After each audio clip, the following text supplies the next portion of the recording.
কত নম্বর কোয়েশ্চেনটা বলছে, যদি বেগ 3 গুণ করা হয়, অর্থাৎ ধরে নেওয়া যাক কোনো বস্তুর বেগ হচ্ছে v1 প্রথম, না ভি, চলো ধরে নিই ভি, আর দ্বিতীয়ত তার বেগ বেড়ে হয়ে গেছে 3 গুণ বাড়ানো হয়েছে তার 3v।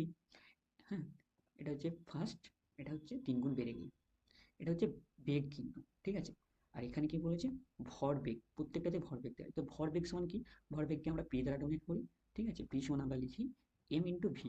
এম, এম হচ্ছে বস্তুর মাস, আর ভি হচ্ছে বস্তুর বেগ, ঠিক আছে। এম ইন্টু ভি, এটা হচ্ছে প্রথমে। যখন এর বেগ 3v হয়ে গেছে, তখন তার ভরবেগ অর্থাৎ পি সমান হয়ে যাবে কত, 3 ইন্টু এম ভি, ঠিক আছে। 3 ইন্টু এম ভি, ঠিক আছে।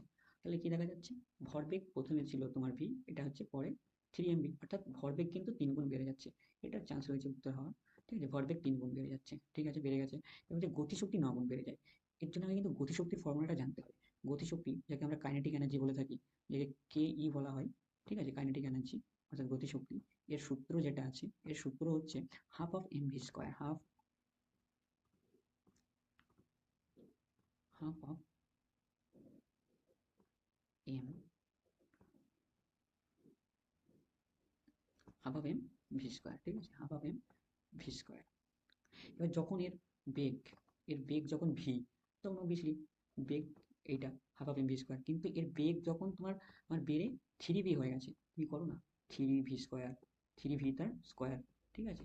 এটা যখনই করবো তখনই তুমি দেখতে পাবে যে 9v স্কোয়ার চলে আসছে। তো 9v স্কোয়ার, ঠিক আছে, তাহলে হাফ,